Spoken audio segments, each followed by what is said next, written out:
And we are live. Another live chat back with Jason Hartley of MMA On Point. If you're listening on audio right now, you're missing out because this happened yesterday or whenever you're listening to this. I'm not sure when I'm going to put up on audio. But this is another live chat from obviously Fight Talk. I'm Rob, and my co-host from the main show, Newell, isn't here. He doesn't generally do the live chats, but he is on the main show. So after this live chat, go back and check out the main show because it was a fun time. As I said, joined by Jason Hartley today. We're going to keep it a little bit short. We're going to try go for about an hour, maybe an hour and 20, depending on how interesting the live chat is. And by live chat, I mean the chat in the comments that we're already getting a couple, so that's fun. Jason, how are you? Dude, doing well, man. It's been a pretty crazy day, right? A lot of big headlines have come out. I guess that's more so in the Conor end, but just kind of the past couple of days and this week in general, it's been, I think, kind of a slow period, and then all of a sudden this week is just kind of spiked, you know? Yeah, it's a crazy week, and today was a bit of a crazy day for MMA news, I thought. The whole Conor thing happened, the Conor sentencing, I suppose you'd call it, happened today, and a little bit of news came from that as well, and that's kind of where I want to start. Ariel Helwani was at the courtroom when it happened. Conor, as we expected, he didn't really get that much of a punishment, a bit of a slap on the wrists. So I actually wrote down what happened with Conor, because I think that's important to first touch on his sentencing. So he pleaded guilty to disorderly conduct. He'll serve 5 days of community service. He will attend anger management classes. He has been dismissed of all felony charges, and he won't have a criminal record. So I'm pretty sure that, like you, like me, that was kind of the expected result. Yeah, I thought there was a small possibility, and this had been talked about a little bit. I thought there was a small possibility that, kind of like what we saw in Nevada, and this was, of course, a state athletic commission, not a justice system, but they did try to throw the book at him after the whole 202, bottle throwing incident, and they tried to fine him a ton of money, and he was like, well, I'm just not going to come back, So there have been instances where people have really tried to come down hard on him. This was the exact opposite of that. It was like, let me see if I can't read off what some of this stuff was, because it's ridiculously short. Only 5 days of community service. So in 1 week, that's over. 1 to 3 days of anger management evaluation. So it's like, definitely going to fix him. Yeah. It's like, oh, here's a little Band-Aid. We'll see you later. You're good to go. You won't do it again, will you? Yeah. No, okay, cool. No. Yeah, just say no. It's like, oh, good. We did a thorough investigation. And then he's required to pay restitution for the damage he inflicted on the UFC fighter bus. And then the bigger thing than all this, obviously, because this is nothing, is going to be, well, what did the other guys do that have claimed that they are going to either try to sue him or pursue some sort of legal action? Michael Chiesa, right? Michael Chiesa is one that's really talked about it, and I imagine that's probably going to be settled out of court. I imagine so, yeah. Yeah. Yeah. So, yeah, it's an interesting time for McGregor. I think a lot of people have already forgotten about it, and I remember when it happened, when the whole Dolly incident happened. And if you've been living in the dark, I'm not sure how you've come across this live chat and you haven't seen what happened with Conor McGregor, but essentially he tried to beat up Khabib Nurmagomedov before one of Khabib's fights while he was sitting on a bus. So he thought the best route of action would be to pick up a dolly and throw it through a window of a bus, and yeah, it's not the best idea. It's definitely not the best. It can get you into a bit of trouble. But what happened after was kind of interesting, because Dana White usually doesn't talk bad about McGregor because he's his cash cow, and Dana White came out really aggressive against Conor and his actions, and rightfully so. He backtracked a little bit the next day, and even like me and I think a lot of people that kind of cover the sport a little bit over in Ireland, and of course people in America and everywhere else, but like just specifically in Ireland, I think the usual consensus of McGregor is, well, he's really pushing the sport over here, and they give him a little bit of leeway. But after that, a lot of people were aggressively going after him. But now, even in my mind, I'm just waiting for the Khabib fight to happen, and it's probably a terrible thing. But it is what it is. It's one of those things. But like, he should have been given a worse punishment, I think. Yeah, I mean, you would think I mean, if you're going to try to make it look like you have a legitimate justice system and it's not just being paid off by money, you would think there would be a little extra something to kind of be like, okay, we really are punishing you, not just giving you, I mean, even less than a slap on the wrist for a guy like that. Yeah. I mean, you're going to pay for the bus damages? Whoa, really breaking the bank on that one. You know, like, dude, that guy can't handle, what was it, maybe like $15,000 van tops, you know? Yeah, really hurting his bank account there. So when it comes down to it, I think the more controversial thought and the more interesting thought than anything that's occurred to me yet is that it's kind of a good thing. Like all of it. It's like when Jones and DC had their whole thing where he's like, hey, you still there, pussy? Like, it was a very bad moment, or them fighting on the podium for the pre-fight presser. That was for, what was it, 172 or something like that? Yeah. 178. And so that became this huge marketing vehicle for that fight for DC and Jones in their first fight, and it worked in all the other failed attempts after that. So, I mean, I think this is made that fight much more big because that was worldwide news. And so I'm not advocating it. I'm not saying people should do stuff like that. It made me a lesser fan of Conor McGregor. I will say that outright because it ruined fights on that card. Yeah. So me as a paying customer, I paid for that card. Tom was actually in town for that one. And it was supposed to be this massive card. And then all of a sudden we had these guys that were getting kicked off some really great fights. It's not ideal. It's not the way that you would want promotion to go, but I don't think there's any denying that it has made the beef between these two that much bigger. And of course, all the statements by Khabib afterwards, that it's like, hey, don't attack a bus. Yeah. This is not my bus. Come find me, you know? So I think it's only made things better, which is the irony of the situation, because the overall impact on the sport was probably negative. Yeah. There's a lot of questions and a lot of talk in the chat, and the whole point of this live chat is that we are going to get to them, and this is what I want to turn this into more, this live chat thing. The main show is the main show. We'll touch on topics, and we you know, there's not a whole lot of discussion with people who watch, but this I want to, you know, stick to a lot of questions. So if you put questions in the chat, we'll definitely get to them. I just want to touch on one more thing about McGregor, and we can get to some of the chats. But Farrell Connolly as well, he tweeted that he's looking at our ugly mugs. Handsome mugs, Farrell Connolly. Handsome mugs. Jason was doing his hair before we got on here. You want to see it? It was a thing of beauty. Yeah, I like touched it once. It was like, amazing. So much fixed. Work. Yeah, it's like done. It's like Conor's punishment, just a little bit.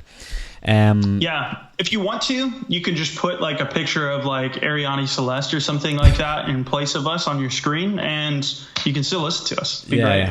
Clicks, just to get clicks. One of the questions in the chat was Toby Green said, cannot wait for Conor and Khabib fight. It's literally the striker versus grappler match, and it's going to be iconic to the sport, at least to me. At least wasn't a question but a statement. But do you agree with that? Is it the striker versus grappler? Is that how you see it as well? Conor being the striker and Khabib just being the grappler, or is there more depth to it for you? Yeah, I think Khabib's last fight, he definitely added more depth to it by utilizing the jab. He really did a great job of kind of putting forth that he's not just a one-trick pony, but he'd be going up against Conor McGregor, and I don't think that jab will do much for him. No. I honestly don't. And you can snap it out there. You might catch him a couple times, but at the end of the day, it's a jab. Most of the time, they don't land that stiff. Especially the way he was throwing it. Yeah. So in my opinion, it is basically going to devolve into that. Conor wants no part of the ground. And I think Khabib, he might try to test the waters, but I doubt that. I doubt anybody on his team is like, hey, you're about to fight Conor McGregor, you should stand and bang with him. No, I don't think anybody is going to give him that advice. So I think it's a great observation to point that out. And absolutely, this is the modern day, most evolved version of that. But then again, you could argue that's more so on Khabib's part, the most evolved version. There's still a lot of skepticism about Conor McGregor's ground game, even after the Eddie Alvarez fight, because the way that Eddie Alvarez fought him, I mean, he was circling towards his power hand. It was just not an Eddie Alvarez that we saw fight Gaethje. Yeah. Which obviously makes this weekend's fight really interesting because they could be back in title contention. But overall, yeah, it's very, very much that. Yeah. For me, we're not going to talk about that card too much because we actually covered it. Again, if you want to go check out the last show or the prediction show we just put out and watch that. But I think Eddie Alvarez really has trouble against southpaws. And I think that's why I think I'm fancying Poirier this week. But great fight as well. Dan from Oregon, if it does happen, as in McGregor versus Khabib, should it be in Las Vegas or in New York? They're talking like they're targeting October 6th. And I think that the UFC has been smart about New York, which I really think is a good thing, kind of like they've done with International Fight Week, having this yearly big event in New York in November every year. I think, November 4th that they're targeting, that they have, booked already. So it looks like it's going to happen in October. So, the default location would be Las Vegas. Yeah, I know Khabib called for November as well. So you obviously have that bit of power struggle of where the fight is gonna happen. I think Khabib really wants to fight in New York. I'm guessing there's a big Russian contingent in New York, like there is a huge Irish contingent as well. So it could be a cool, I suppose, spectacle if that was the case. I'm not sure, but I know when Khabib fought in New York, he had a lot of fans there. So I guess he has a following.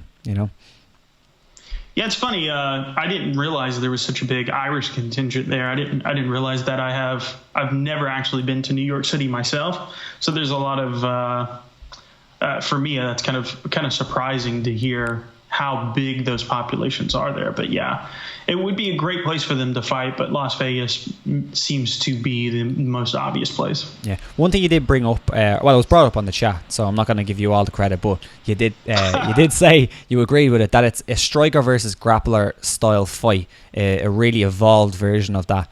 But the question is, if one of these guys go into the other guy's realm, who would you fancy more? Would you fancy Khabib to do better striking or Conor to do better grappling?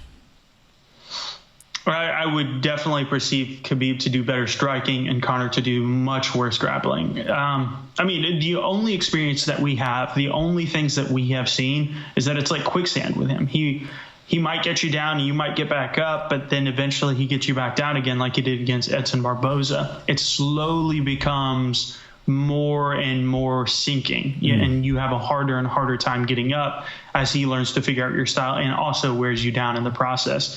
So my kind of thing is there's the death left hands and there's the death and grappling. It's one of the two. Yeah. They really can't afford to spend much time, if any at all, Khabib's got to navigate that, obviously. But. Yeah. It's a really awesome fight. If you haven't already, give this video a thumbs up because that'll get more people on, and give it a share as well. That really helps as well. On the fight itself, can I push you for, if it does happen, Khabib versus Conor, can I push you for a prediction? An early prediction? I'm going to go with Conor. Wow. I wasn't expecting that. I think the maybe this is just the contrarian in me. I think the average hardcore MMA fans like Khabib all day. Absolutely. I think Khabib's kind of the good guy in this situation.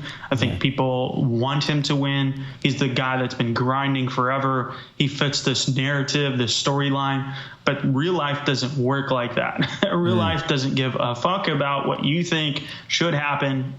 Reality is just kind of reality. And I think that he would have to navigate getting through Conor's, stand-up game. And I just really think there's only a couple shots it's going to take. And after what we saw that happened with Michael Johnson, I know this has been talked about and sometimes maybe over-exaggerated, but on the whole, I think Conor McGregor is a harder hitter, a more precise puncher, and I really just think it's a matter of catching him early. Obviously, it's going to be first 2 rounds Conor. Anything after that typically is when he tends to begin expiring if it's a really hard, grueling fight. But if he gets to the ground, I feel like it's just as over. But the fact is he has to navigate Conor's game, and Conor does have that touch of death, and he is fighting someone a little bit closer to his size this time, not like a Diaz, not somebody that has an advantage in any way in the striking. And Khabib is going to have to navigate that. He doesn't have a choice. So I think what we're going to see from Conor is, I think we're going to see his stand-up game. That is my early prediction. I'm not afraid to be wrong, though. So yeah, when I've been pushed on giving a prediction on this one, I've always said Khabib, because I just think that the grappling would be too much. But if the fight happens, I'll obviously do a lot more video analysis, or I'd watch more fights, sure. and I'd watch more tape and figure it out. Because I'd probably say that neither has fought a guy like each other, and I'd even say that for Khabib, because I don't think there's a lot of fighters like Conor McGregor. I don't think there's a lot of guys who fight the way he fights, and I think a lot of the good strikers that Khabib fought heavily relied on their kicks, and I don't like Conor does use a lot of kicks, but it's all to set up that left hand. So it'll be kind of interesting to see how that works out. People obviously brought up Khabib's last fight and said, oh well, if he fights Conor McGregor with that jab and does that, it's going to be a short night from Khabib's not going to do that with Conor McGregor. He's going to be going for takedowns from the minute go, or the second go. So it's a very interesting fight. Quick one. I gave my prediction on this already on the preview show. It was Dustin Poirier, but Dan from Oregon, I think it was Dan from Oregon, was it? No, Emerald Oil TV, Eddie versus Dustin. Who you got? Who do I have? Yeah. I really think this can go either way based on how the last fight was going. It seemed like Eddie was starting to kind of take over towards the end of that before the illegal knee landed. So I think I'm leaning a little bit more towards there. I think the more interesting thing is, does either of them get a title shot against the winner of Khabib versus Conor? And I think if Conor wins, the unfortunate thing about Conor, and the thing I dislike about Conor as of late, is he's typically avoided matchups with people he's already fought, because in his mind, and you can kind of understand, it's kind of annoying too, but when Aldo wanted to fight him again, he was like, no way, even though he said it in the cage right after 194. Yeah. And then also, when you look at Dustin Poirier, he knocked him out as well. And then there were other guys in the division like Frankie Edgar, who had lost to Aldo, so he wasn't very interested in them. And it's the side of Conor that I don't like, because what I did like about him early on, and I think what people liked about him so much, is he just had this, I'll take on all comers, and I'll take the toughest match, and I'll even jump the line of where people think I should be. So people didn't think he was ready for Aldo. Chad Mendes, obviously, that had its own 2-week situation. But yeah, just this kind of like guy that would just say, they're all the same, I'll fight anybody, anytime type kind of thing. And so it is disappointing to know that. But I do think if Conor wins, he's probably going to either look for the DS3 fight, or he's going to look for even a welterweight fight against, Woodley or Till, depending on how that goes. But I don't see him wanting to do a repeat with Alvarez or Poirier because of who he has historically been about going up against people he's knocked out. Yeah.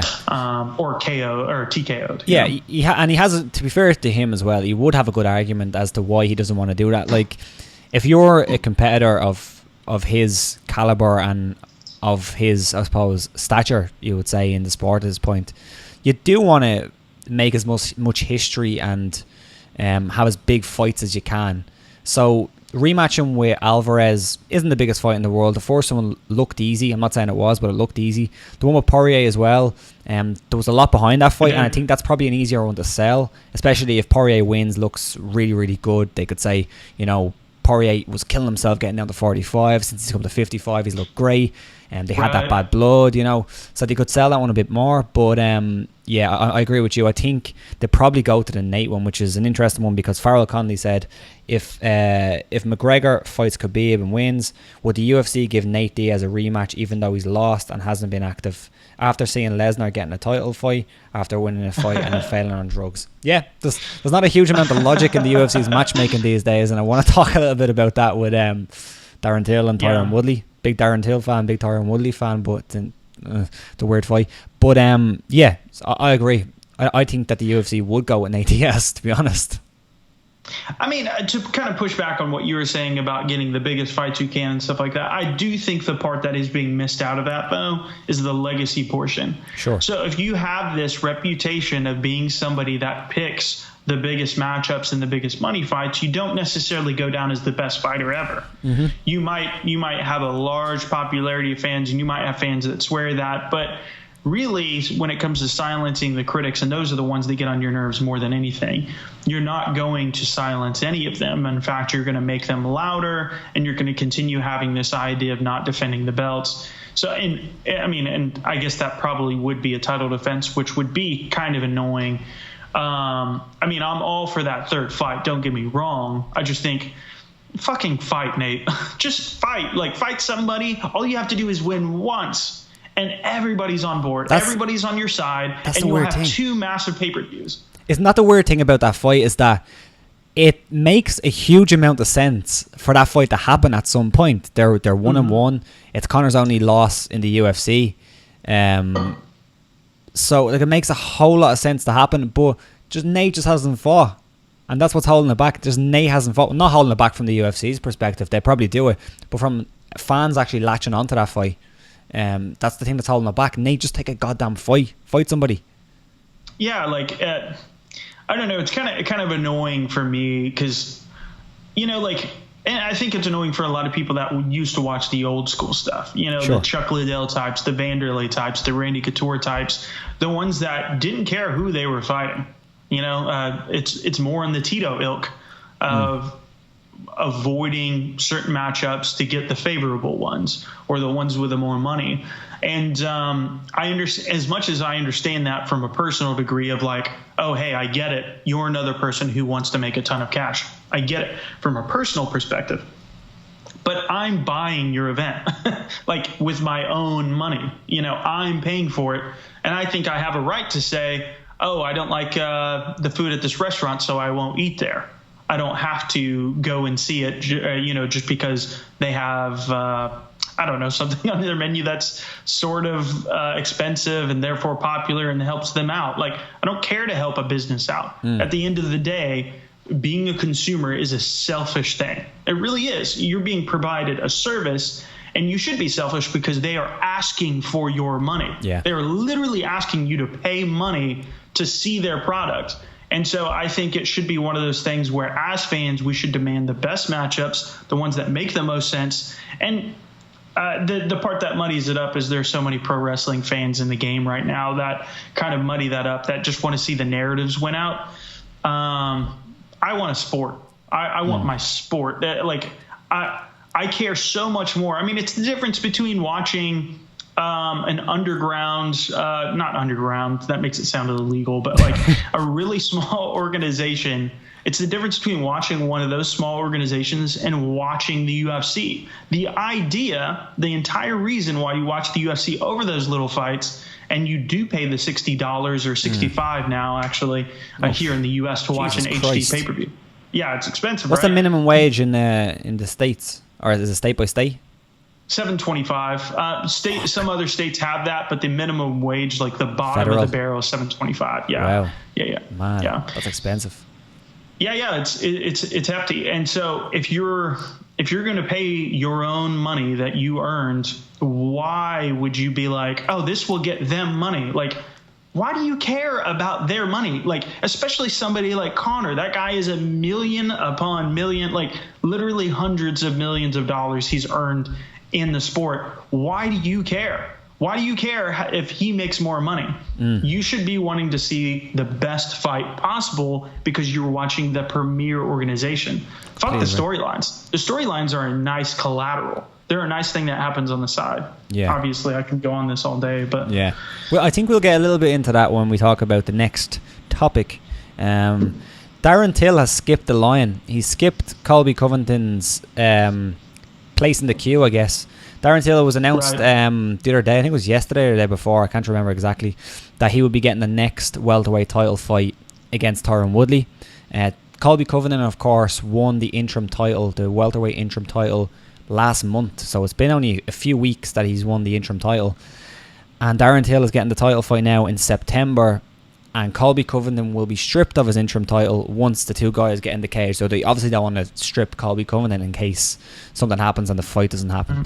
So, so you talked about wanting the sport and wanting the sport to work like a sport. And now we're getting onto a topic where this doesn't seem like a sport to me, Jason. Fighting an uphill battle. Yeah. Does someone say virtue signaling? Get the fuck out, BLT. Do not call me that. But so this idea. So when you look at the WME era, the Endeavor era of the UFC being purchased by them, a lot of people kind of refer to it as the money fight era. And from my estimation, that's actually not very true. That the kind of money fights that you've seen, there's really only been a couple. Most of those fights were booked before that, like Dan Henderson versus Bisping, CM Punk being signed all the way back in 2014. Like Ronda Rousey lost and was granted her immediate title shot, no matter who it was, before WME bought the company. So all these things that people typically give WME shit for being kind of the money fight era, I don't think is really well founded. But the odd thing is that they're doing all these interim title fights that does seem to go along with that narrative. But from what I gather, and I've decided already just kind of from going into this, is I really, really want to do a video kind of breaking down the history of all these crazy interim titles. Please do. And my hunch is looking into this from the outside without doing all the research just yet, just kind of from hearing them over and over the months, is that they actually haven't paid off. So I'm really struggling to understand what the UFC's perceived benefit of having an interim title is. Nobody even knows outside of hardcore fandom what an interim title is. They don't even know. And they're like, unless you're really a name, it's not really going to help that. And the only thing, like the biggest thing is, so like when we look at boxing, I challenge somebody, do not Google this. Like nobody that's reading in this comments, like you guys got to be honest. The way you said that, I thought it was going to be like dirty or something. Don't Google this. Don't Google this. Pink sock. No, don't Google that. Really don't Google that. Okay, so Google or don't Google this, but put in the comments all the different boxing titles and don't Google it. I bet you can't do it. And that's the problem that I think MMA is starting to have, because what do we have? 7 different male classes and 3 different, or is it 4 now? What do we got? 115, 125, 135. So we got 4. So we got 4 female weight classes and 7 with the men. It might be 8. Are we counting featherweight? Are we counting female featherweight as a class? Well, it goes along with the point, because then there are the interim titles that are layered on top of that. Yeah. So we have more titles in just one organization in the UFC than we do in boxing. Well, I guess that's not fair because they have way more weight classes. I was thinking of organizations as opposed to individual titles, so that didn't line up. But still, you're now having to juggle all these different titles. And it doesn't make any sense to the average viewer, because they're like, okay, which title is this now? This is the bantam featherweight? Like, what is this? The super duper bantamweight title. The boxing boxing took the Nintendo model and they just added super to everything. And then they're like, here's a new product. It's like, what the hell are you doing, mate? It's weird. Yeah, it's the thing with interim titles, okay, for me, is when people say I don't like interim titles, I'm not projecting this on people because maybe they don't. But for me, when I say I don't like interim titles, it's not that I don't like interim titles. It's I don't like the current use of the way UFC are using interim titles. That's the problem. It's the way they use it. It's not the actual thing. Interim titles can be very helpful. Like there's plenty of cases. Dominic Cruz was out for about 3 years. Yeah. An interim title works there. It's perfect until you can actually take the title away from Dominic Cruz. An interim title slots in and it's perfect. Yeah, the welterweight interim title. Yeah, exactly. Yeah. But the welterweight interim title, first thing is, I'll say I feel for Colby Covington. I'm not a Colby Covington fan, but I feel for him because it seems like he's getting the short end of the stick. The UFC can do what they like with their interim titles, but he shouldn't have got that interim title in the first place, I don't think, anyway. But since he did, there has to be some kind of rules around it. There has to be. They can't just strip guys of titles. And the thing is, the thing that makes it worse is that they're trying to tell us you should care about interim titles, but they're not giving us any reason to care about interim titles. Yeah, we'll strip it in a month anyway. Yeah, what's the point? Yeah, it's such a strange thing to advertise it as this thing. I mean, at the end of the day, what are titles meant to represent? They're meant to represent the best person in the sport in that weight class. That's what they're meant to do. You know, every organization has their own titles, and they're all trying to kind of claim that they have the best division in the world. And we all know that's the UFC, obviously. But it is one of these kind of things like, what is the point of even having that litmus test and saying that it is a representative of such, but then you automatically just kind of throw out 2 or 3 interim titles in a year? Like, and Woodley's case was already bad. We already knew he was going to be fighting around this time of year. And they decided to throw that interim title fight between RDA and Colby anyway. So none of that made sense. None of that made sense from the beginning. And now taking that away from him, then it's like, well, what was even your strategy? I mean, you can't wait a month. You can't wait 2 months. I know it was just a sinus infection that he was dealing with, so he had some surgery, is what Colby had. And that's the reason why he ultimately couldn't fight when they wanted him to. So, yeah, I mean, interim is a good thing when it's used properly. Yeah. Even Brock Lesnar, when he was out for diverticulitis, there was all the interim stuff that happened there with Shane Carwin, and they fought to unify the titles. It made sense. Yeah. So I don't know what's gone. Or Randy Couture versus Chuck Liddell. The first time they fought was for the interim because Tito Ortiz was doing his whole contract negotiation thing for over a year. So it made sense at some point or another. Yeah. This BLT guy, he's throwing out some fun comments and it's getting retracted. That's great. That's hilarious. As a guy who likes to write, use interim titles like you use exclamation marks. Use them sparingly. Oh, yeah. That's funny because I just so happened to be watching someone talking about how rare exclamation points used to be. Was it explained? It was basically, it literally only meant exclamations back in the day. And it became a sensational yellow journalism type kind of thing where people would throw it on the end of every sentence. So that was the only time where people really started to do that in print. And then people started to kind of pull away because they were like, we don't want anything to do with that. Yeah. And it's still a thing that's stuck with writers ever since. So it's really funny that you happen to mention that. Yeah, it's so true. Let me see if there's any questions or comments on. We lost viewers during the exclamation talk. Makes tons of sense. Come on, guys, it's sophisticated. We're talking about exclamation points. Yeah. This is great stuff. Okay. Obviously, exclamation points. Darren Till. I suppose Darren Till. He's getting the title fight. He's getting the title fight. So I'm a big Darren Till fan. We've had Darren Till on the show a couple of times, and I don't have a huge problem with Darren Till getting a title fight as a whole. I think he's beat Wonderboy Thompson, so I think he deserves it in a way, but he doesn't deserve it over the guys currently in line.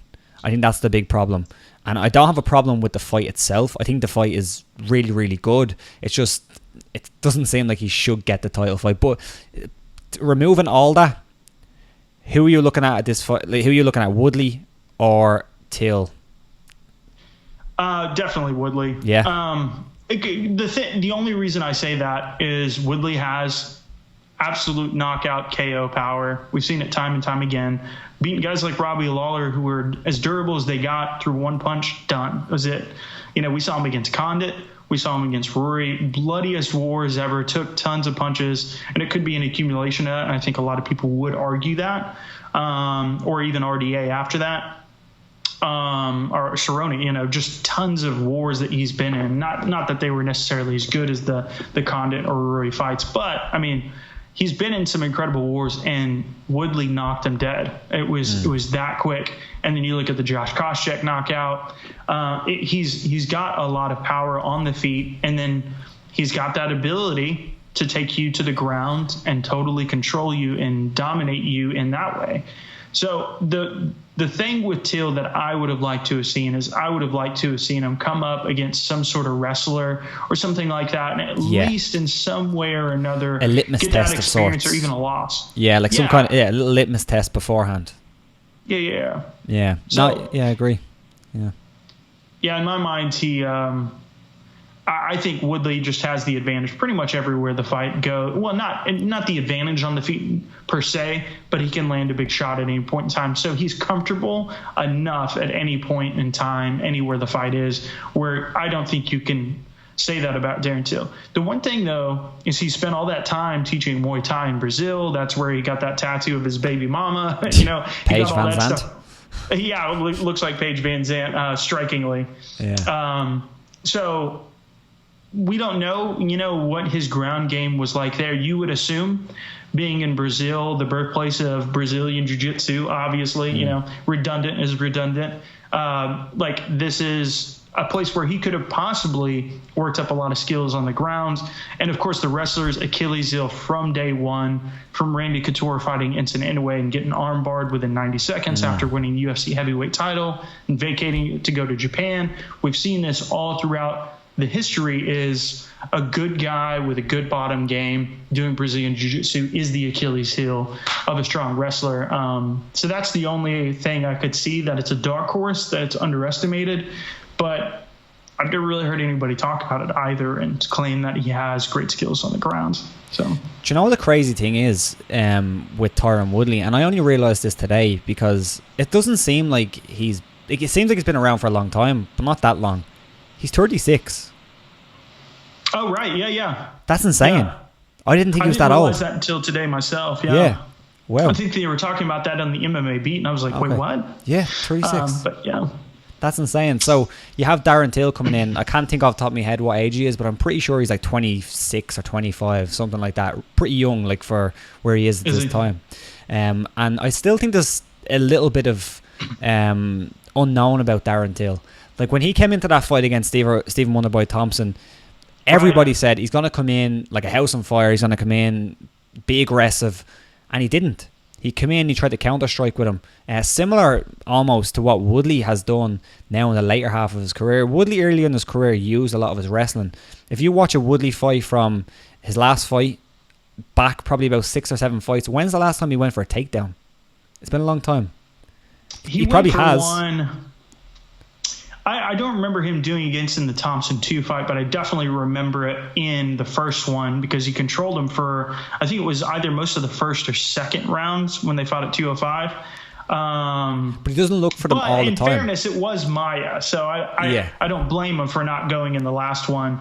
I don't know if he did or not in the second Thompson fight. I feel like he didn't. I feel like nothing happened in either of those fights, but that is a good point to break down. I also think that that's a factor of Rory McDonald dominating him with wrestling. I think that it's a factor of like, okay, I need to branch out, learn a few more skills, and focus on those a bit more. I think just a little bit of that. Yeah. So, in the chat, Dan from Oregon, Till versus Wonderboy Woodley should be at 175. Both cut stupid way. Essentially, I don't know about Woodley because Woodley, although he's an enormous guy, muscular, he's 5'9", I think, so he's not he's the same height as me. I'm probably slightly taller, but he's huge, as in he has a lot of muscle on him. But he's never really seemed to, find it hard to make weight. Darren Till, on the other hand, had that horrible weight cut that was documented in that video. That was horrific looking. But yeah, it is weird when you have two guys fighting in a division, but they both probably would be way more suited to going up a division, and they'd be healthier, and neither would have an advantage either way in each. Do you know what I mean? Like if they fought at 175, I don't see either having an advantage because of that. I think historically, though, when you look at people that have had problems with weight, it carries over to the weight class above it.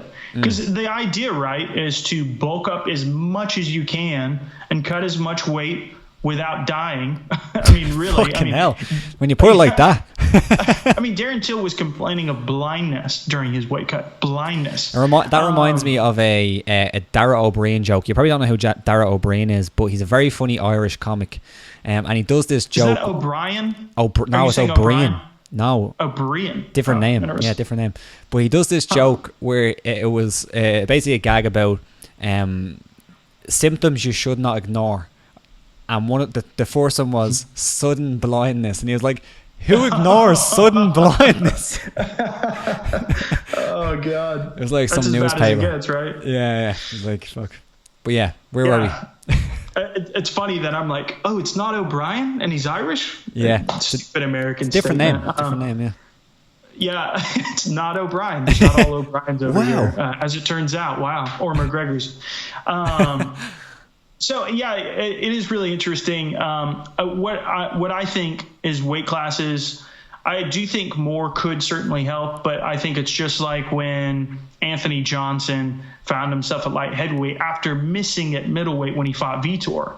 Remember, he got kicked out of the UFC because he missed, and he missed by like 5 or 6 pounds. I hope it's not less than that, but I feel like it was a lot. And I feel like that happened with Johnny Hendricks. I feel like you see this a lot with the people that they're consistent weight missers. Yeah. That's a really articulate way of putting it. It'll work.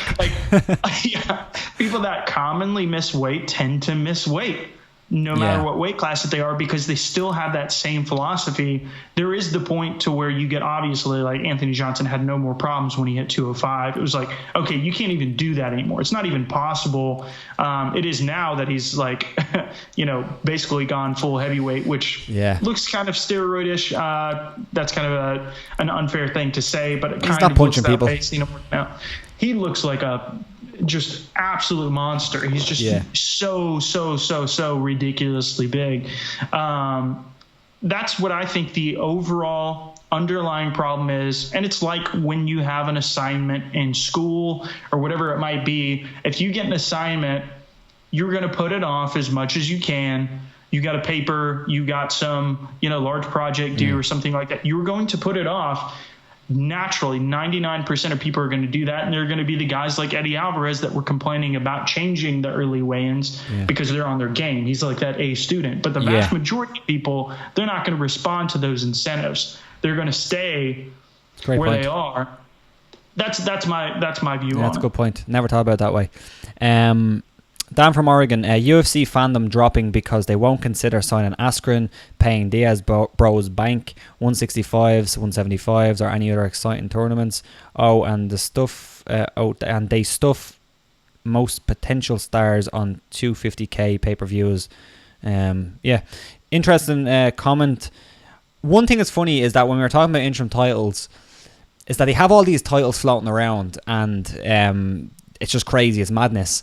But then when somebody brings up the idea of bringing in another weight class in the men's division, Dana White has a tantrum and goes insane. He's like, oh no, it can't work. We can't do another weight class. But we can hand out interim title. We can have two champions in one weight class. No problem. Sometimes 3. I'm pretty sure there was 3 champions in one weight class at one point. There was probably 2 interim titles around.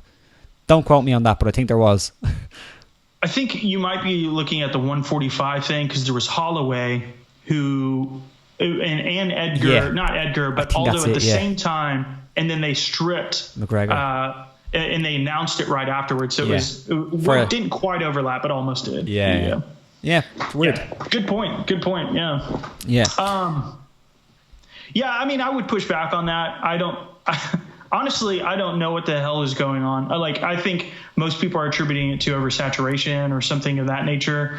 It could just be the fact that they haven't had a big star in a while, aside from GSP. I honestly don't understand what it is, because I think they've done less shows than they did in 2014, which was their biggest slump. I mean, I think it's just a star power type kind of game.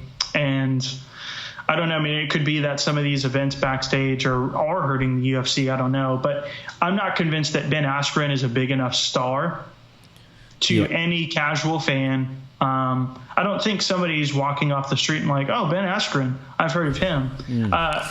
Just the average person. Nate Diaz, sure. I think if they ponied up, maybe they could have had I think they would have had a payday with him, no matter who he fought. I do think that. I don't think he would break $1 million on his own. I don't think there's evidence to suggest that quite yet. No, but I think if he can do upwards of 600,000, the UFC would jump all over that, because the UFC can't do that these days. It's just crazy. Don't forget to sell your Facebook stock. It's down 20%. That's a PSA in the chat. That's a great comment. Yeah, that's a great comment. Yeah. I don't have any Facebook stock, but if you have Facebook stock, go sell it. Valeria, do you guys still use Facebook, by the way?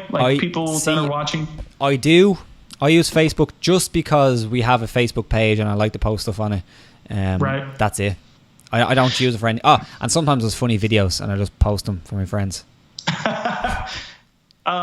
Me and Tom communicate on there. And so for those of you that aren't interested, for those of you who aren't interested, I'm going to tell you anyway.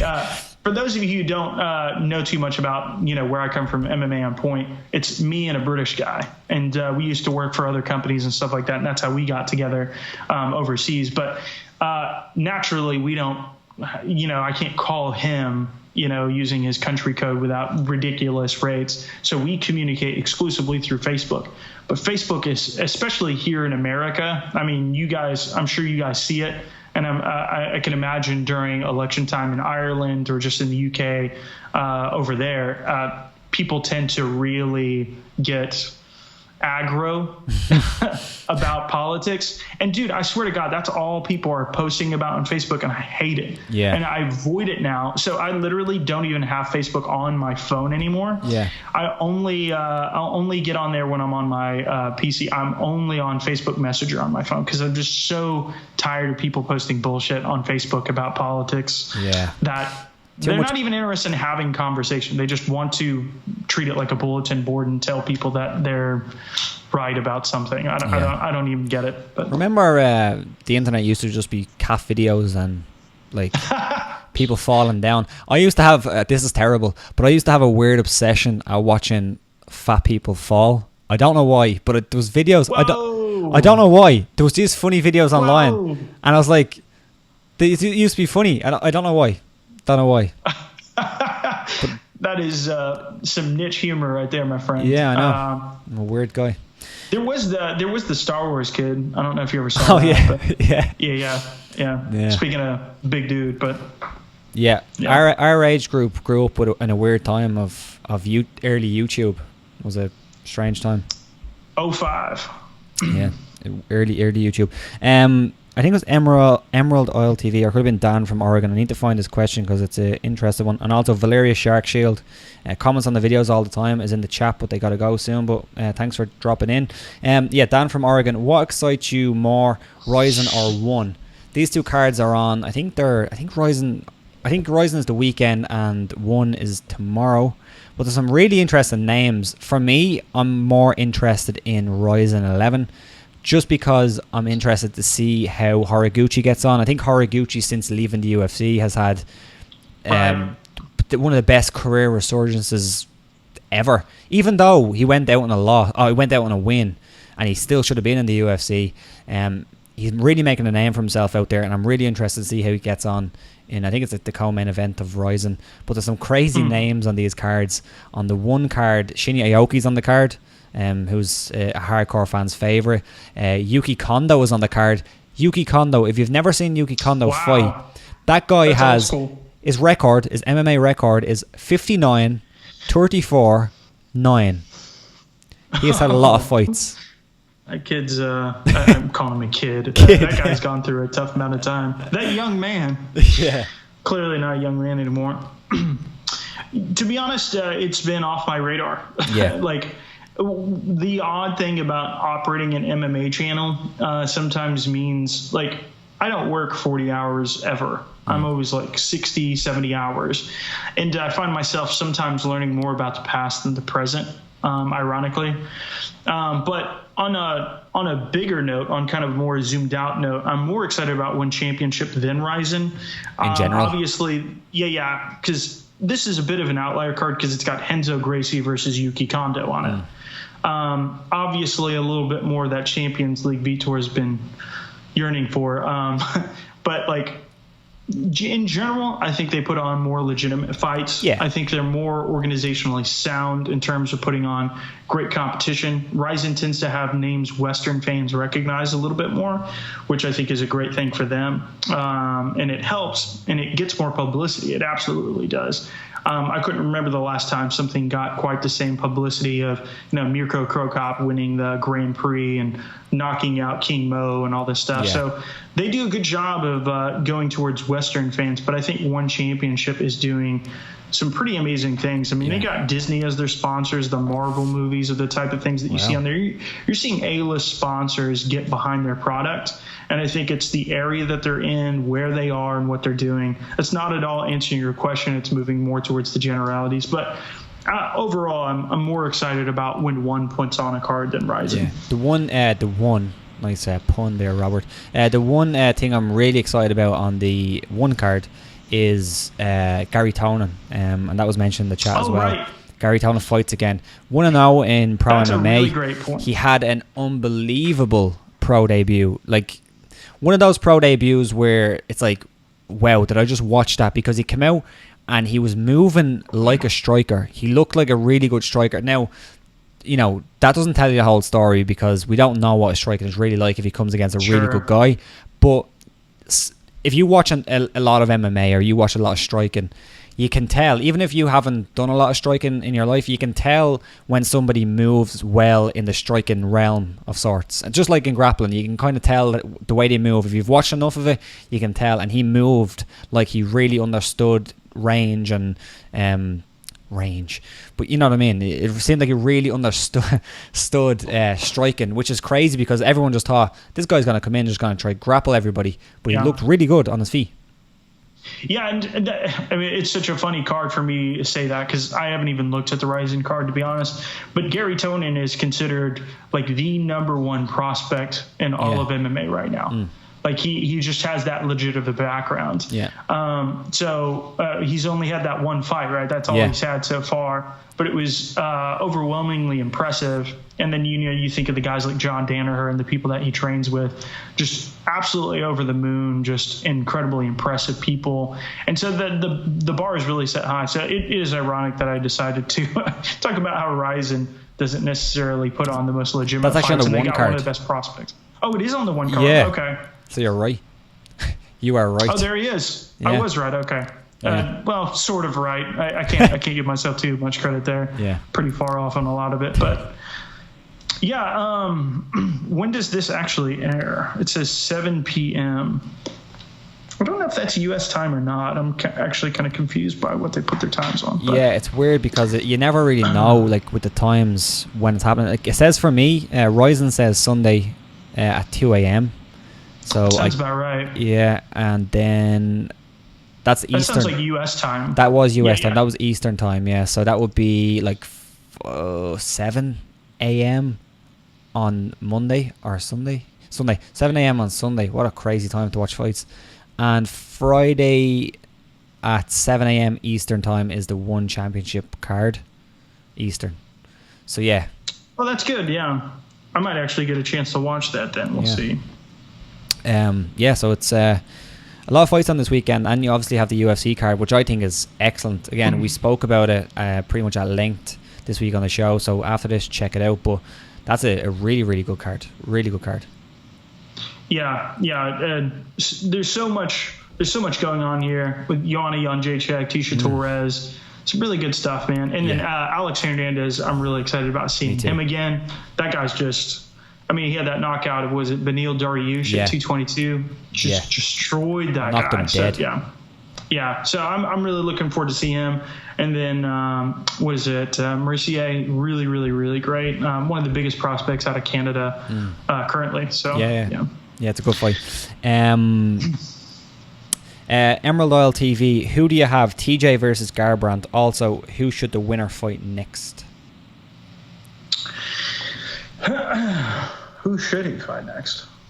I think I'm leaning towards a little bit more towards, I think Garbrandt. And I don't know why. Maybe it's because of how the first round went. Yeah.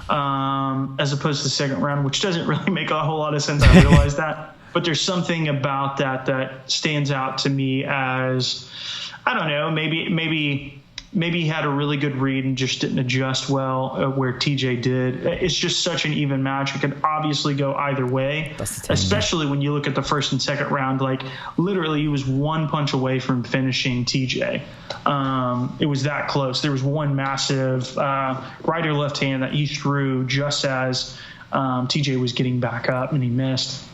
So I think Garbrandt, for whatever reason, and I think part of this, I'll admit my bias here, is the way he beat Cruz. Cruz is one of my absolute favorite fighters ever. And just seeing how much closer that fight was between him and TJ when, TJ and Cruz, of course. So for some reason, my mind, I'm just a little bit more, I don't know, for whatever reason, I just put a little bit more stock in Garbrandt.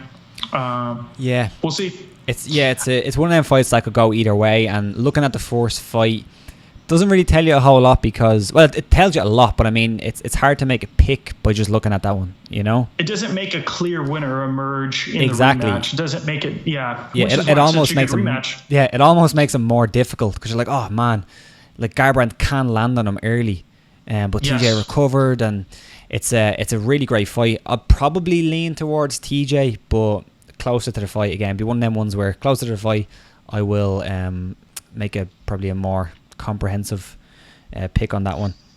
And then the other side of that, I mean, maybe it is time to give Assunção his shot, but if he's fighting TJ again, I'm not behind that.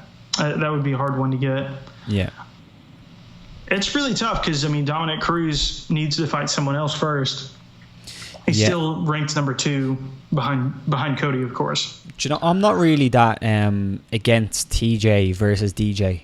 Even though we were talking about, these kind of... Oh, I love that fight. Yeah, and I love that fight. Yeah, it's a great fight, and I think if TJ can make 125, I think there's a bit of it's a bit dicey if you say TJ going down to 125 on his first fight to go for the title if we have never seen him there.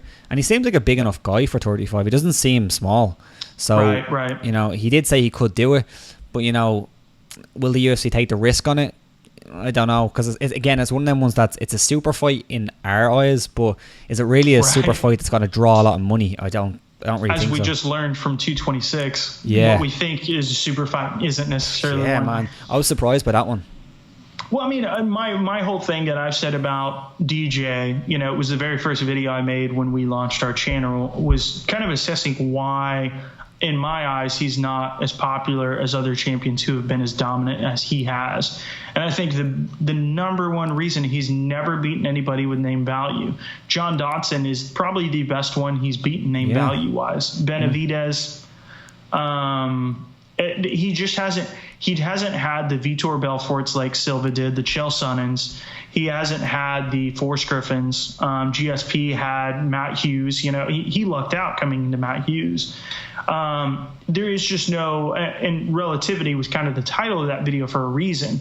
If you see someone just beating a bunch of guys and you don't necessarily have this kind of background information that tells you what kind of movement is going on in terms of skill, it's really, really, really hard for fans to get behind that. And then there's this just really stupid side of MMA fans that's just like, well, he's short.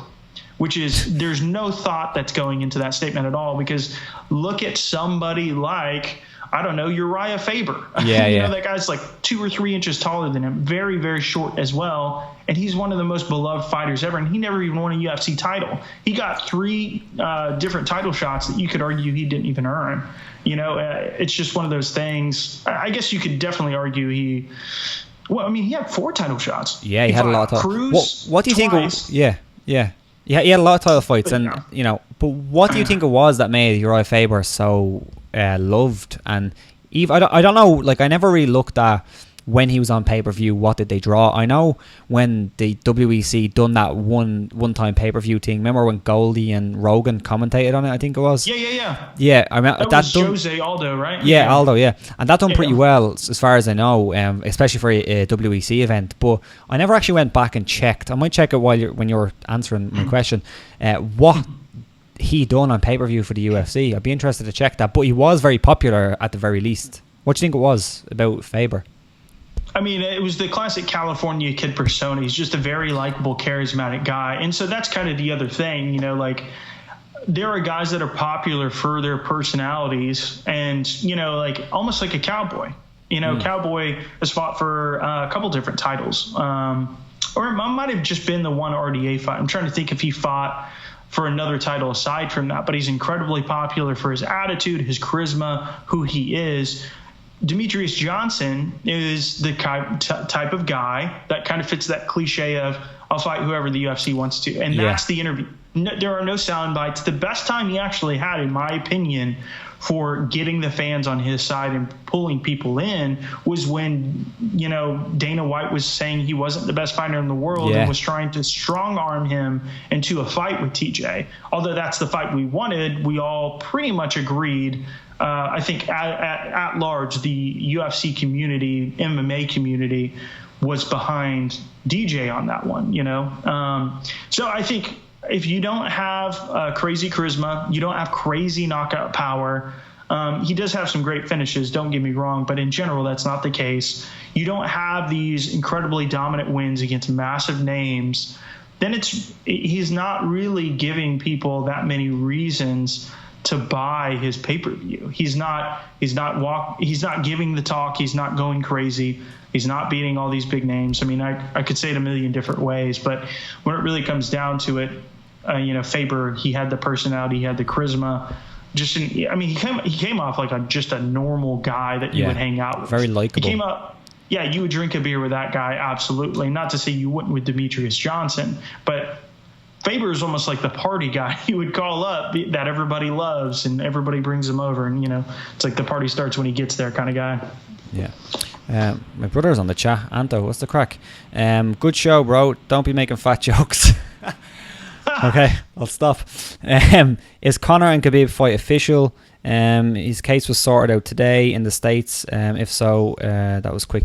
It's not official, but from what happened today was that Conor's manager basically said that they're looking in good shape to get a new deal for Conor with the UFC. He made some kind of football reference. I don't know if you caught that one. I know you're not a big football guy either. American football. Red zone.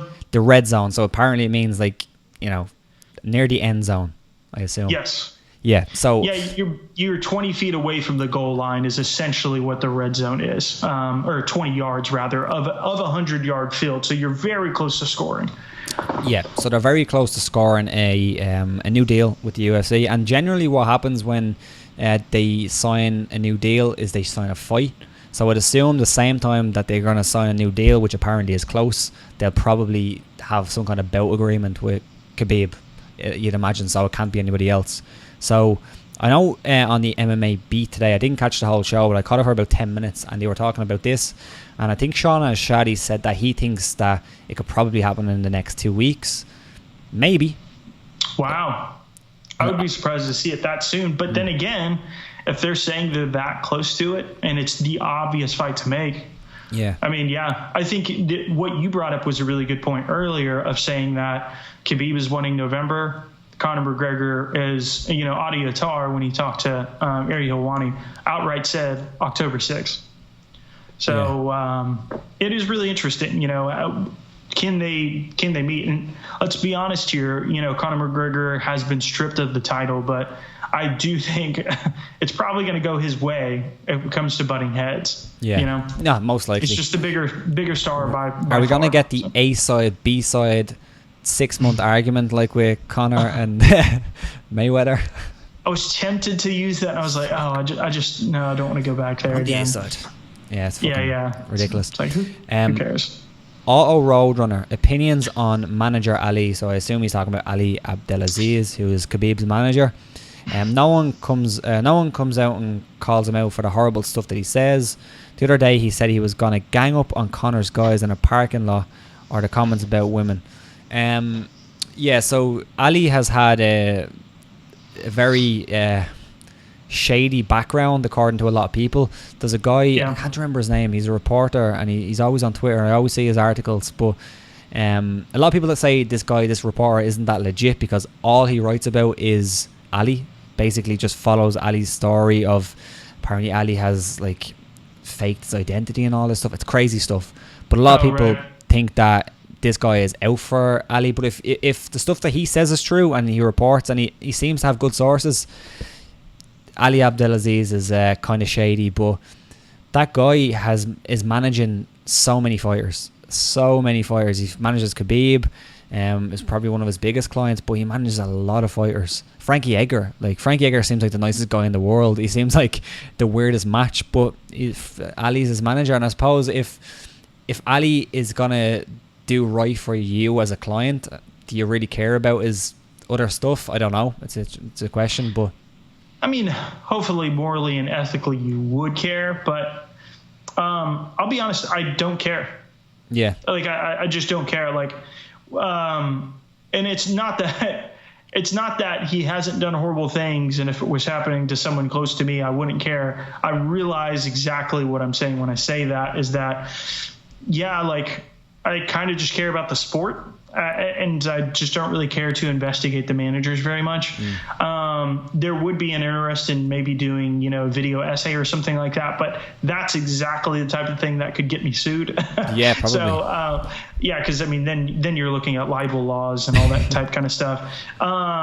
As far as him, like, managing somebody like an Edgar or something like that, I will say, I mean, it sounds like if you're under his, kind of, managerial arm, so to speak, he's kind of a ride or die kind of guy. Yeah. Like saying the other day he was going to gang up on Conor's guys in the parking lot. Let's be honest, that's what Conor's gang did to him in the bus. So to be fair, that's kind of tit for tat. If he's done some bullshit to women or something like that, yeah, I mean, that's fucked up. And I got some friends that have gone really far down the rabbit hole and could talk at length about it.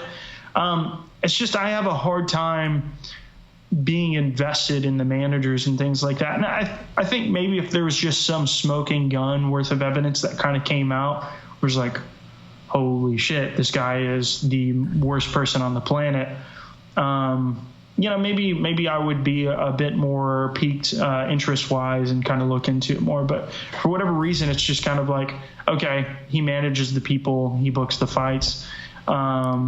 If he's a scumbag piece of shit that needs to be in jail, then he's a scumbag piece of shit that needs to be in jail. But as far as investing energy into it and really caring about his personal life, I'm not super interested into it. And again, if he is a shitty person that should go to jail, I agree that he should go to jail. It's just not necessarily where my interests lie.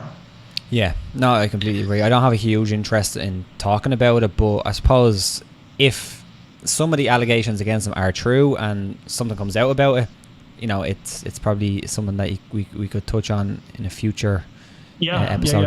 Dylan Penkert said, would you say Conor's reasoning for the layoff would be to sort out his grappling? At the time, 2 years ago, his main two challengers would have been Khabib and Tony, who had a massive advantage at that time. I think his reasoning for the layoff was definitely the millions he got from the Mayweather fight and not having to really take a fight so quick. But as far as I've seen and as far as I've heard, SBG is only a 30-minute drive from here. And my co-host Newell is very involved in Irish MMA, so he does talk to quite a few people. But as far as he's heard and as far as I've heard and as far as we can see on Instagram, Conor is working a lot on his grappling. That seems to be one of the things he is working on. Of course, it helps, or it makes sense that he spent months working on his boxing for that boxing fight that he had to now work on his grappling. It makes a whole lot of sense. But I don't think that was his reason to stay out. I think it was, obviously, I think there was rumours that he was going to fight in May. I think it was against RDA. I've heard that too, and from kind of good, reliable people. But I think the main thing was that he had a lot of money and didn't really need to take a fight so quick. Mm-hmm. Yeah, in my mind, I think one of the biggest reasons why he hasn't fought to date, obviously the court case thing came afterwards, but I think the reason why he didn't fight in December, like when, they were talking about Khabib in Russia type kind of thing, I think the reason it didn't happen is when he got out of that Mayweather fight, and like you said, there is this part of him that wants the money fights, the ones that just build that aura even bigger.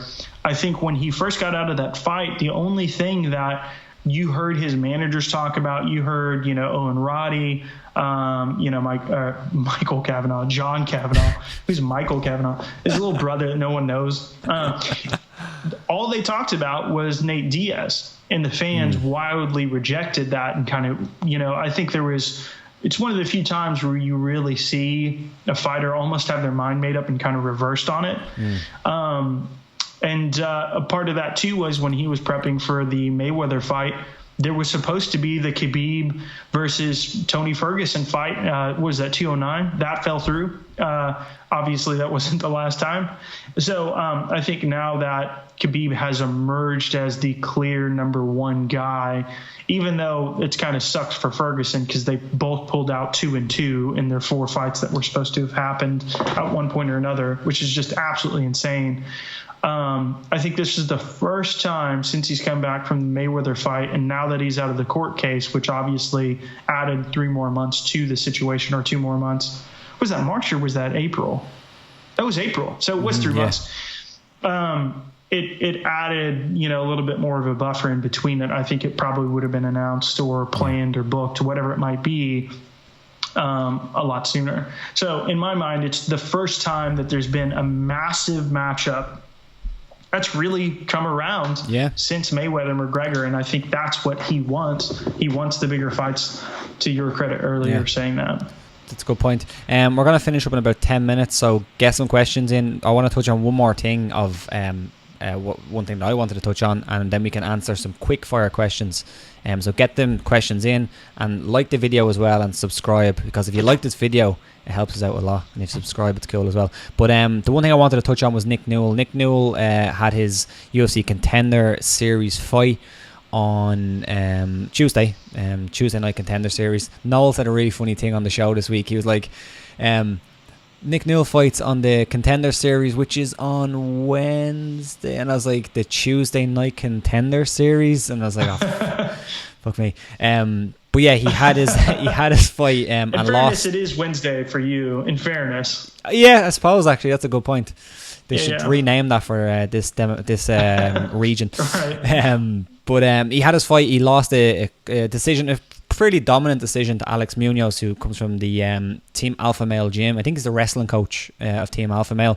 You've done a great video essay beforehand, or at least a kind of a response to Luke Thomas's. It wasn't really just Luke Thomas, but some of the general consensus of who Nick Newell was, why people disagree with him fighting in MMA, and why people agree. And we had a quick chat beforehand, before we went on this live chat, talking about how not a lot of people talk about the grey area of it. Like, it's not always, Nick Newell is grey. It doesn't matter that he doesn't have half of his arm. He's brilliant. And then on the other side, you have, he can't fight because he only has half of his arm, But there's no real discussion of the middle ground a lot. But first off, your thoughts on the fight itself, and obviously Nick Newell not getting the contract with the UFC. Yeah, when you look back at Newell's career, he was 14-1 going into this fight. The only fight, of course, he lost was against Justin Gaethje. And Gaethje is pretty much the only true wrestler that he fought. He did fight, the guy's name is escaping me right now, but he did fight a talented Brazilian jiu-jitsu practitioner, and he managed to come out on top. But what really gave him trouble when you look back at that Justin Gaethje fight was the wrestling. And that eventually opened up the striking, because he started to wear. And that, especially that, it's his left arm, right? Yes. It opened up the right side. If you're, the striker going at him, it opened up that side after a while, because as he started to tire, those strikes started to land. And when you were looking into this fight, it's the wrestling coach of Team Alpha Male, one of the absolute best, when you think of especially smaller guys that are wrestlers, one of the absolute best places to go to in the world for those lighter weight classes that are wrestlers. So when I was looking at this fight on paper, I didn't necessarily want to say too much about it, because I'm not a technique analyst type kind of guy. So I don't like to try to claim that I know type kind of stuff like that. But when you did look at their records and you kind of compared what their backgrounds were, it was the worst possible style matchup for Newell. Yeah. When you look at how he won, I think he was content not to get a UFC contract. I think he was content to get the win, because there were times there where this is Dana White's Tuesday or Wednesday morning Contender Series for you. This is a fight that's predicated on knockouts over anything else to get a contract. And finishes at least. Yeah, and you would see him in that classic wrestling position, kind of like where Henderson knocked out Fedor, where he like punched underneath and then it, kind of face planted. Yeah. He was in that position and he wasn't throwing anything. He was just sitting there. He basically just riding him. It was just a straight wrestling position for sometimes 30 seconds at a time. And what I think he realized he wasn't UFC ready, but he also realized he would get his name in the hat. And to be honest, I don't know, maybe I don't want to jump all into that, but I mean, like in the video shows a lot about how people still view the UFC, being voted on 2 years ago in New York and people calling it gay porn with a different ending. Yeah. Meryl Streep saying mixed martial arts are not the arts. Yeah. And it's even worse in especially the UK and Ireland, not so much, because you guys have had that mainstream star. We get it. Oh, in Ireland we get it. Yeah. There's been some crazy debates on our national broadcaster have had these crazy debates where there was one, and I think it was about 2 years ago, and John Kavanagh was on a TV show, and they were not even prepped. Like they had like the silliest questions, like if you just type it into Google, is eye gouging allowed in MMA? Silly questions. Like it's like, are we really going to talk about that? Are there any rules in MMA? That kind of stuff. And this was like 2 years ago. It wasn't too long ago. So we still get it over here. Yeah, people don't change overnight. It doesn't happen. We like to think that we're out of these dark age of the UFC, but the reality is there are people that would flick on the television. And Luke Thomas's point is that these are ancient opinions rooted in biases about the disabled. That might be the case, but I don't think it's coming from fight fans. It's coming from the outside world. And I think there are people that would flick on the television. They would see that happening and they'd be like, these guys, especially if he got knocked out or something like that, which was the worst feared case. You think Meryl Streep is going to watch that and be like, oh, great, it's so awesome. They are the arts. To his backstory. Yeah. They are the arts. Yeah, that's great. Yeah, she's not clapping and saying, oh, yeah, great for Nick Newell who got this chance to come to the UFC. It's a shame he got a knockout loss. She doesn't know anything about him, and she's going to turn that on and say these guys are barbarians picking on disabled people. Yeah. That's exactly what they're going to say, and it's bullshit to claim otherwise. That's what a lot of people are going to say, and I think, frankly, the UFC was smart giving him a terrible matchup. If they had any concern about that whatsoever, because then it took all the responsibility off of them instantly. They've now given Nick Newell a chance. He's lost. And they have no reason to give him a contract anymore. So they've effectively given him the worst matchup, eliminated him from the picture, and now he doesn't have to fight in there. And that's a heartbreaking story about how terrible and awful the real world is. And I actually don't blame the UFC for it. I blame the opponents of the UFC that would make sensationalized headlines and try to tear down the UFC as a result and try to push it back to pre-legalization. That's just the reality of the world outside of the MMA bubble. Those people don't know Nick Newell's story, and they will see it. They will 100% see it as Nick Newell being abused as a disabled fighter, because MMA is not a sport. It's barbaric human cockfighting. That's the reality of how so many people, I mean, my mom, I own a channel with over 100,000 subscribers. She asked me if it was WWE. She asked me if it was pro wrestling. That's the real world. That's the world that we live in, And my mom doesn't even like it. She hates it, like she's supportive of what I'm doing and the fact that I'm doing it, but she will never watch a fight. You know what I mean? That's most people, that's still the average person, especially of the older generations. So I think it's not pretty, but I think in a certain sense, I think they did dodge a bullet. I think they played it the smartest way possible. And if he won, I think they would have supported him just alike, but I think they would have been apprehensive the whole way. And I just think that's how it would have gone down. Yeah. And I'm saying this is someone that supports Nick Newell's career and would love to see him fight. And I would love to see him win a title. It would be this just incredible story to see this guy overcoming the odds, but that's not real life. That's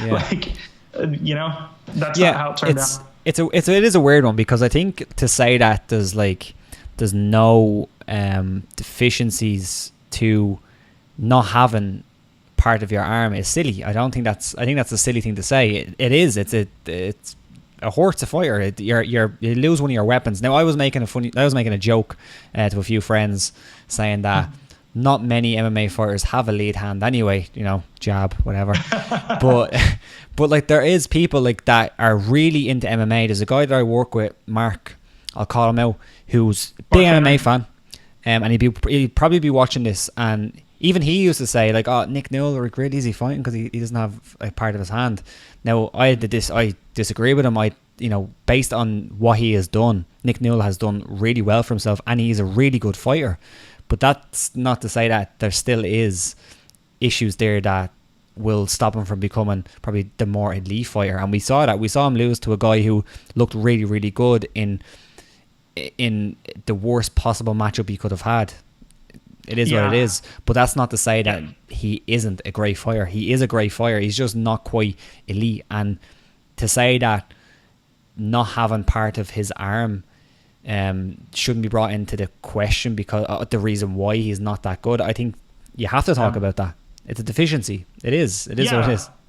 I mean, it's like I've talked about having musical background. There are drummers that have gotten by without having arms. Was a Def Leppard's drummer, didn't have one arm. Wow. But would I stack up his ability? I would stack up his creativity and ingenuity and whatever you want to say, perseverance.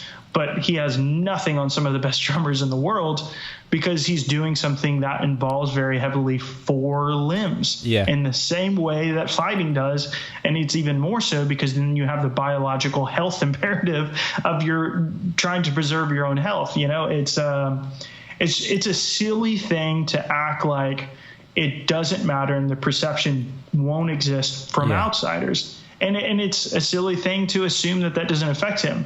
That being said, what matters more at the end of the day is how he performs. Exactly. And we've seen the octagon was the crucible in this situation, and he did lose. So, but the thing is, though, truth played out. Yeah, the thing is, I'm convinced, and I know, not that I know, I can't say to 100% certainty, but I am 99.9% sure that there's guys in the UFC in that division that Nick Newell will beat. Sure. I'm sure of it. There's a lot of guys, and probably around 30% of the division Nick Newell will be the lower level part of that division. It's just unfortunate that he ran into a guy who was, again, it's the worst possible matchup. If he came against a striker who didn't have a whole lot of grappling, I think Nick Newell would have won. And let's be real, he almost subbed him. Yeah. He almost got him with a guillotine at one point in the fight. So he's an excellent fighter. He was still dangerous. Yeah. It's against the worst matchup. Yeah. A few questions and then we'll head off. Is the Tuesday Night Contender Series, this is Dylan Pinkert, is the Tuesday Night Contender Series considered an exhibition match like TUF, or is it considered a pro fight? It's a pro fight. The reason, and there's probably a couple of reasons why TUF is an exhibition match. There's obviously less rounds or shorter rounds, but they also don't want the results to go to the commission before it's aired. Right. Yeah, there's a legal statute that says if you fight a pro MMA fight, the results have to be published immediately. Yeah. And I don't know if this is some, I haven't really put too much thought into it, but I would imagine it's some sort of fight fixing type kind of scenario, Probably, where, you could just doctor the results to whatever you wanted and somebody gets kind of screwed out of it because nobody knows what the results were, that type kind of thing. But yeah, the idea is they do the exhibition fights because it's a tape show apart from that one live season that they did. Yeah. It's a tape show. So if they have to publish those results, the entire show is spoiled and who's going to be fighting for the finale before, the show's even fully aired because the show's over, obviously, by the time it needs, goes to air because they have to edit the damn thing. Yeah. So that's the reason why. So that's actually a great question. So Tuesday Night Contender Series, legit pro fights, where the similarities do lie is they're not in the UFC yet. Yeah. They're not in the UFC, in TUF, or in the Tuesday Night Contender Series. It's kind of a weird proving ground middle area where they're in between the rest of the world and the UFC. Yeah, it's a weird one. The great thing about these live chats is sometimes a bit of news comes in while we're on, and you can kind of talk about it a little bit. Little Pettis, as Ariel Hawani has said, or at least the person who put it on Reddit said, so Sergio Pettis wants to fight Jussier Formiga in a title shot eliminator fight. I like that fight. That's good, and I think it makes sense. I'm trying to. So, what was Pettis' last fight? Sergio Pettis, his last fight. I'll have to Google that as well. All right, pulling it up. So he last fought Joseph Benavidez. Yes. Oh yeah. Yeah, look good. Wow, how could I forget that one? Yeah. It's a split decision. Joseph Benavidez showed up looking like the real Slim Shady. Remember? No, actually, I don't remember that. He dyed his hair just completely blonde for some reason. I'm not sure why, and shaved his head. Tito. Yeah, Tito. Yeah. Interesting, but yeah, he's still a bit fresh on losses. But then again, Joseph Benavidez, no one's beaten him but Mighty Mouse. You know, Henry Cejudo, who he last lost to Joseph Benavidez. So, I mean, a solid win especially against a guy like Formiga. I just don't know if Formiga would want that fight. Yeah. But Sergio is one of the only names in that division, so Formiga might go for it. Yeah. I wouldn't be opposed to the matchup. I would be surprised if Formiga wanted it. I get why Sergio wants it. Yeah, I like it. And the thing with Sergio, I always have a problem with him, is that he likes to grapple off his back, and I don't think you should do that against someone like Formiga. Definitely not. 2 more questions, and then we'll head off. John Kavanagh versus Faraz Zahabi. Who would win? Okay, so obviously you have a connection to that gym. Who have they really created aside from Conor McGregor that's really done well? That's done well on international level? Yeah. James Gallagher is doing fairly good for himself right now. Yeah. But that's honestly... It's hard to measure that. Yeah, exactly. But the only guy they've really had that's done super, super well internationally would be, I'd say, Conor. Paddy Houlihan done fairly well. There was a moment in time where you could say Paddy was like 2 wins away from a title fight. I know it's in a division that, isn't very stacked, but he done well for himself, and of course he had to call it a day. I'm probably Ashland Daly done well. So those 3 are the ones. Yeah. Carl Pendrick got to the UFC, but he had his issues. And then there's been a lot of guys who kind of got to the UFC and done okay and kind of got cut and stuff. But yeah, they have some really good young guys coming up. But yeah. Well, let me just read off some of the names that has come under TriStar: George St. Pierre, John Jones, Roy McDonald, Kenny Florian, Miguel Torres, David Loazo, Robert Whitaker, John McDessie. Went through TriStar, man. Gunnar Nelson. Yeah. Well, how did I miss that one? Gunnar Nelson. Yeah, so they're not necessarily like people that were homegrown stars. Like Robert Whitaker is clearly a New Zealander, but when you look at just the litany of names that have come through and have had some sort of training camp or extensive tutelage, especially George St. Pierre being the biggest one, it's kind of hard to argue with that. Yeah. So obviously I'm playing the MMA math game here. Well, Gunnar Nelson is what Dylan brought up there, but Nelson hasn't done that well. Rich Story was probably the biggest fight that he's had prior to Maia. And obviously Maya's at the top of the division, but Rick Story not so much. He's more so sitting right there in the middle. So if to be painfully mean about this, when you look at what's come out of John Kavanagh's camp and you look at what comes out of Faraz Zahabi's kind of tutelage, I don't think it's even close. It seems that Conor, and this is not a nice thing to say, but it seems like Conor McGregor is the anomaly and it's his own obsessed thing. I actually kind of have a slight bit of a theory that John Kavanagh might not be that great of a coach in comparison. Shots fired. Yeah. And I'm saying that in comparison to the best coaches in the world. So he's obviously a brilliant coach, but when you compare him with I don't know. I mean, name one of the popular gyms around the world that people have brought numerous champions out of. He's only got one, and it's Conor McGregor. And Conor McGregor is just an outlier in every sense of the word. Like this crazy trash-talking fighter, like a Chael Sonnen, but instead of Chael Sonnen's style, he knocks people dead. he's a bit of an outlier himself. And I love John Kavanaugh as a person. He seems one of the most, down to earth people. I obviously haven't met him, but if you compare their backgrounds, it's pretty hard to beat for Asahabi. So we're playing MMA math at the absolute most ridiculous scale here, based on who they've trained. Yeah. But for Asahabi would win. I will say this that is a ridiculous answer, by the way. I will say that I know Faraz has a striking background plus a grappling background, so you'd have to assume that he's a bit more well-rounded. I'll go with it that way. So I'd have to go for Faraz. Last one, can you get Jack Slack on the podcast to talk with Brendan? Yes. Go tweet Jack Slack and say that you want him on the podcast. We'll get him on. I know he doesn't show his face. Tell him that we'll throw up a little picture, a little anonymous picture or something. It'll work. It'll be fun. I'm a big fan of Jack Slack, actually. He does some really, really good stuff. This is going to sound like a bad thing, but I'm not familiar with Jack Slack. Well, really? Yeah. Okay. I've heard his name, but... Yeah. What's he known for? He does. He writes and he has a podcast. Check him out. He's a British guy. He writes under a pen name, but he's very, very good. A lot of technique talk. Very good. Okay. Do you think he's a fighter?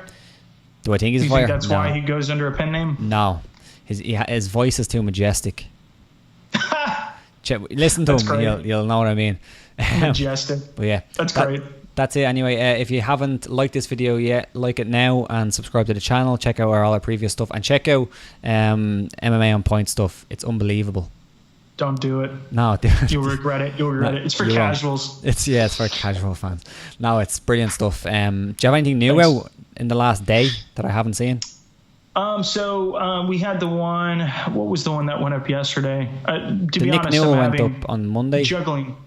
Yeah, Nick Newell went up on Monday. Wednesday was the shortest title reigns ever. So it's literally like, how long did they have the title before they lost it? And some of them are repeat champs that it was just one short title reign that they had. Yeah. And some of them are like the Durandamy, which is probably the most obvious one, where she vacated the title pretty much right after winning it. So it's just kind of looking at the interesting things and not so much saying that they had a bad title reign or they were a bad champion. Yeah. It's just how long, or how short were the shortest title reigns ever. GSP, and then, wasn't it? GSP was been on that list when he won it recently. He is on the list. I'm not going to spoil the list. Okay. That's fun. Asshole. No, I'm kidding. But he is on the list at some point or another. It's a really good one there. He's number one. We'll just say it. But still watch it. Still watch it. Yeah. Tom's narrating it, so it sucks. Come on. It's 33 Tom's great. days. Yeah. Tom is amazing. It's great. And then we've got another one coming out from Tommy Tohold, which is going to be the lowest pay-per-view rate, which is actually, it's going to be almost equally as shocking. Like, you wouldn't expect to see George St. Pierre on there. If you didn't think about the 33 days, you will be surprised at some of these entries. I'm selling it like a legit, cheap salesman. Yeah. So it's Anime on Point. MMA on Point. Actually, when we went to the YouTube headquarters in London, they were like, "Oh, we can't find your name." And we're like, "Why can't you find it?" And they're like, "You said Anime on Point, Jesus right?" Christ. It's like MMA, mixed martial arts. They're like, "Oh, those aren't the arts." But yeah. That's a perfect place to end it. Nice one for coming on. And we'll do it again soon. These are always fun. Yeah, man, had a great time. Enjoy talking about human cockfighting as much as possible. That's an even better place to end this, so we'll end it there. Cheers.